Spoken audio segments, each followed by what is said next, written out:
Anime की शुरुआत में हम लोग देखते हैं आदमी का एक्सीडेंट और उसका आँख खुलता है एक लड़की के बॉडी के अंदर। जैसे उसका आँख खुला उसको सब कुछ याद आ गया और उसका नाम होता है ग्रेस एवर्जिन और वो ड्यूक की बेटी है। वो जैसे ही घोड़े से गिरी उसके सिर में चोट लगने के कारण से उसको सब कुछ याद आ गया। फिर वहाँ पर ग्रेस देखती है कि उसके जो लोग हैं उसकी मदद करने के लिए आ रहे हैं। उनमें से एक आदमी पूछता है कि ग्रेस तुम ठीक हो? और ग्रेस बोलती है हाँ मैं ठीक हूँ, मैं अभी जिस दुनिया में हूँ वो एक गेम की दुनिया है। और उसको याद आया जैसे वो अपने घर जा रहा था उसको एक बच्चा दिखाई दिया जो रोड के बीच में था।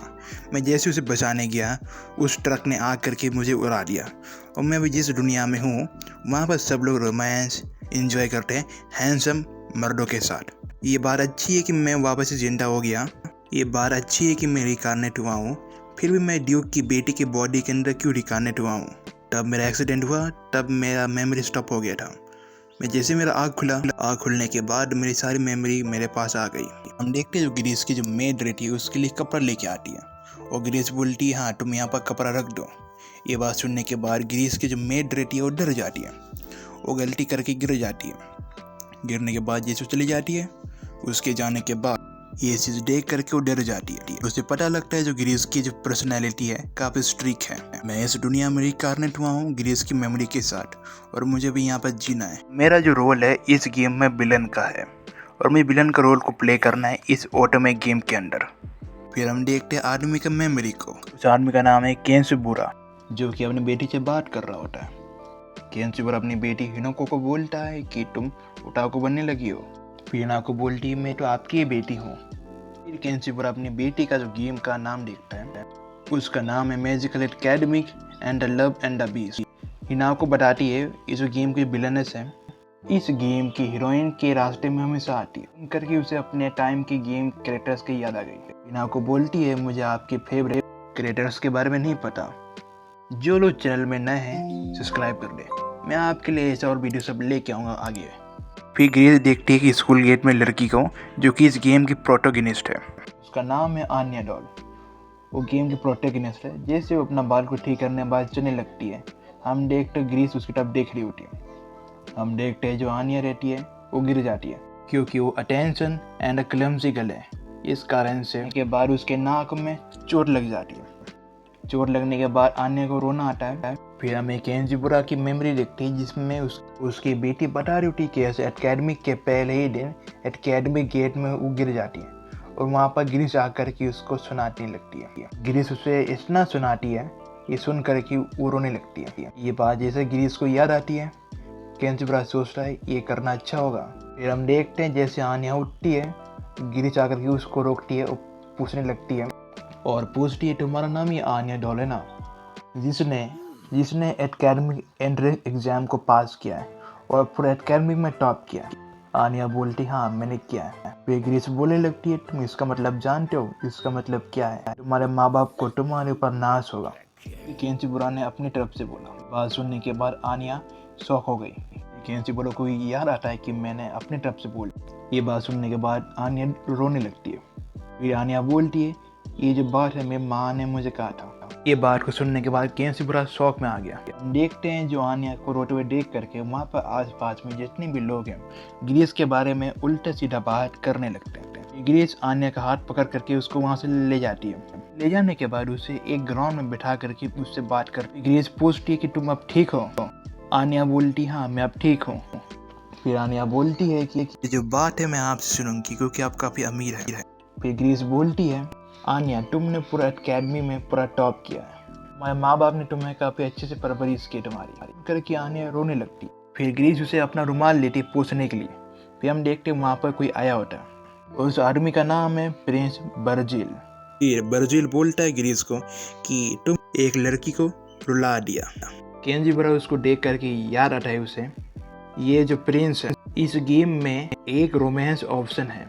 फिर हम देखते हैं केंसुबुरा को उसका नाम याद नहीं आता, उसका नाम सोचने में टाइम लगता है। फिर ग्रेस बोलती है ऐसी कोई बात नहीं है, केंसुबुरा ने अपनी ज़िंदगी में इतने सारा नाम को याद रखा है ना, इसलिए उसको कुछ नाम याद नहीं। फिर आन्या अपना नाम प्रिंस को बताती है। फिर ग्रेस आन्या को मन में थैंक यू बोलती है। प्रिंस बर्जिल को याद आता है कि आन्या के बारे में। फिर वो आन्या से पूछता है तुम वही लड़की हो ना इसने अकेडमी में टॉप किया। फिर केंसीबरा सोचता है अपना नाम तो बोलो। फिर ग्रीस उठ करके अपना नाम बताती है। फिर ग्रीस बोलती है तुम्हें इनका नाम पता है। ग्रीस उसे हिंट देती है। हिंट देने के बाद आन्या उसका नाम बोल देती है।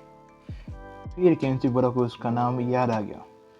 ये वर्जिल आन्या को बाय करके वहाँ से चले जाता है। उसके जाने के बाद हम देखते हैं केंसीबरा की मेमोरी में, जहाँ पर केंसीबरा की बेटी बता रही होती है आन्या का गिरीश से इनकाउंटर करने के बाद आन्या पार्क में बैठी होती है। ये पर first time Prince Virgil and Anya का इनकाउंटर होता है। फिर ग्रीस पूछती है तुम्हें प्रिंस वर्जिल कैसे लगता है। आन्या बोलती है वो अच्छे हैं। ये केंसीबरा सोचता है कि मैंने यहाँ पर गड़बड़ कर दी। फिर आन्या बोलती है आपका शुक्रिया, आपने मुझे अपना फ्रेंड माना और आपने मुझे अपने फ्रेंड के साथ इंट्रोड्यूस किया। फिर आन्या बोलती है ये बिल्डिंग कितनी बड़ी है। फिर ग्रीस बोलती है तुम्हें अपने मैनर को ध्यान में रखना चाहिए। फिर हम देखते एक ओल्ड मैन को। फिर केंसीबरा को याद आता है ग्रीस की मेमोरी से ये जो आदमी है इस एकेडमी का प्रिंसिपल है। ये बात सोच करके केंसीबरा उसे अपना थैंक यू कहता है। फिर हम बार में देखते हैं जो ग्रीस रहती है उसे अपने स्टाइल से थैंक यू कहती है। ये देख करके प्रिंसिपल खुश हो गया। फिर हम देखते हैं केंसीबरा इस टेक्निक को बोलता है एलिगेंट चीट स्किल, जिससे वो सब लोग को इम्प्रेस करता है। फिर हम देखते हैं जो ग्रीस और आन्या रहती है अपने क्लासरूम को अटेंड करती है, जहाँ पर टीचर उनको बता रही है क्लास के बारे में। आन्या को नया बुक मिल गई, उसे काफ़ी खुशी हुई कि आन्या को एक नया बुक पढ़ने को मिला है। बोलती है उसे आज से पहले उसने कभी नया बुक नहीं पढ़ा, उसने अब तक जितना भी बुक पढ़ा सभी पुराना था। ये बात सुनकर कि ग्रीस बोलती है टीचर का बात करना खत्म नहीं हुआ है, इसलिए तुम्हें ज़्यादा बोलना नहीं चाहिए। ये बात सुन करके आन्या को काफ़ी अजीब लगा। ग्रीस को पढ़ता हुआ देख करके आन्या को सोचने लगती मिस ग्रीस पढ़ाई में इतना फोकस की हुई है और पढ़ते बुक भी पढ़ रही है और बोर्ड की तरफ भी देख रही है। इस चीज़ को देखने के बाद आन्या सोचने लगती है कि मिस ग्रीस को काफ़ी पढ़ाई में इंटरेस्ट है। फिर हम देखते हैं केंसीबरा सोच रहा होता है कि मैं अपने पहले वाले बॉडी में तब था, मुझे देखने में प्रॉब्लम हो रही थी, तब से मैं ग्रीस के बॉडी में आया हूँ, मैं सब कुछ अच्छे से पढ़ पा रहा हूँ और दूर का चीज़ भी देख पा रहा हूँ और पास का चीज़ भी देख पा रहा हूँ, इससे मुझे काफ़ी खुशी मिल रही है। ग्रीस को पढ़ता हुआ देख करके आन्या अपने आप को मोटिवेट करती है और सोचती है मैं अब से मिस ग्रीस को उतना शर्मिंदा नहीं करूँगी। हम फिर देखते हैं जो टीचर रहती है सब स्टूडेंट को बोलती है मैं आज तुम लोग को अपना बुक सब दे रही हूँ, पर मैं तुम्हें साथ में एक सामान दे रही हूँ जिसको तुम्हें सब लोग को रखना है। वहाँ पर एक बॉक्स आता है, बॉक्स के अंदर रहते हैं काफ़ी सारे अंडे। फिर हम देखते हैं दूसरी तरफ एक रूम जहाँ पर मिलते एक आदमी से जिसका नाम है अगस्त। वो वर्जिल से मिलने आया है और उससे पूछता है तुमने स्टूडेंट काउंसिल के लिए तुम्हें कोई नया मेंबर मिला। फिर वर्जिल बोलते हैं उसे 2 मेंबर्स के बारे में, एक आन्या और दूसरी ग्रीस। वर्जिल अगस्त बोलता है कि ग्रीस उतनी बुरी नहीं है, तब वो काफ़ी कठोर है। फिर वर्जिल बोलता है ये बात तो सही है। फिर हम देखते हैं एक कैफेटेरिया का सीन जहाँ पर आन्या और ग्रीस खाना खाने आए हैं। जैसे ग्रीस और आन्या खाने का मेन्यू देखते हैं, आन्या बोलने लगती है कि आज से पहले कभी मैंने इतना खाना कभी नहीं देखा, और आन्या बोलने लगती है मैं कुछ खाना घर ले जाऊंगी। और ग्रीस बोलती है ये जो खाने का जो सिस्टम है हमारे एजुकेशन का एक पार्ट है। आन्या और ग्रीस देखती है कि पीछे में कुछ लड़कियों का और वेटर का झगड़ा होता है, क्योंकि लड़की लोग चाहती है वेटर उनके लिए खाना लेके आए, फिर भी वेटर उनको मना कर देता है क्योंकि वो लड़की लोग का बिगड़े लड़की है। बोलती है कि मैं लड़कियों की तरह बिल्कुल नहीं हूँ, इसलिए वो अपना खाना खुद निकाल करके जाती है खाने के लिए। ये देख करके वेटर बोलता है हम एक ड्यू की बेटी से यही उम्मीद कर सकते हैं। फिर हम देखते हैं कि जो ग्रीस और आन्या अपने खाने को एंजॉय करते हैं और खाना काफ़ी टेस्टी भी होता है। ये देख करके लड़की लोग भी वहाँ से भाग जाती है। फिर हम देखते हैं केंसीबरा की मेमोरी में, जहाँ पर हम देखते हैं कि केंसीबरा बताता है हमें कि वो अपने ऑफिस में हर दिन करी खाने से भी उससे कोई दिक्कत नहीं है। फिर हम देखते जो ग्रीस ने अपना खाना ख़त्म कर दिया और जाके वेटर को जाके बोली कि आप जाके सबको बोल देना कि खाना काफ़ी टेस्टी था।